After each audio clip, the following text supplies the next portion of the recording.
Well, social distancing is at the center of a brand new dining experience in the Gaslamp quarter. A lot of the restaurants will now be moving their tables that were inside the restaurant to outside. News 8's Chris Groh live in the Gaslamp quarter to explain how this will all work. And Chris, does this also involve the shutting down of some streets to make this happen? Good morning, Heather. Yes, that's right. Fifth Avenue is going to be the biggest one where you're going to notice that street being closed. That's where we are right now, and it'll be shut down in several sections here from G all the way down to L, just before the convention center. And that way, each of these blocks here on Fifth Avenue can act as its own little mini block with waves of people going by. They could stop at the restaurants, but they can keep their distance and not having to worry about either packing the patios of these restaurants or even the sidewalks. So the reason that this is notable is this is coming just a week after the images that we saw occur last weekend, where the Gaslamp quarter caused a wave of concern. We saw images of packed bars come out that showed patrons outside popular bars, not many wearing masks or doing any kind of social distancing.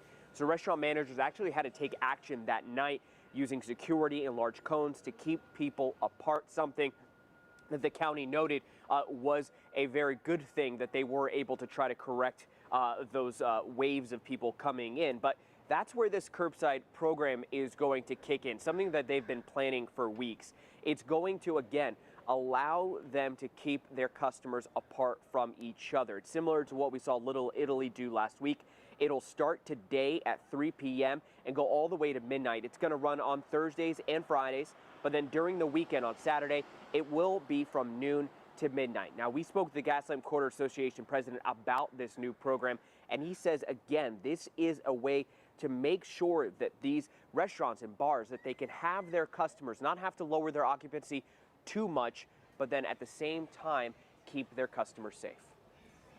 It's not going to extend or increase your occupancy. It's just a way to have more people dine responsibly. So this is going to happen starting tomorrow, like I said, at 3 p.m. We'll also have all the sidewalks will be open and free flowing, as well as a 20-foot fire lane down the middle of the street, so it gives people extra room to move out. And there's even talks of expanding it further potentially come July in terms of how much space is shut down to traffic in order to allow for people to come outside. Again, this is going to extend from G all the way to L Street down here on Fifth Avenue, with some of these restaurants obviously participating by having some of their tables from the patio extend out onto the sidewalk or potentially even the street. Guys, back to you.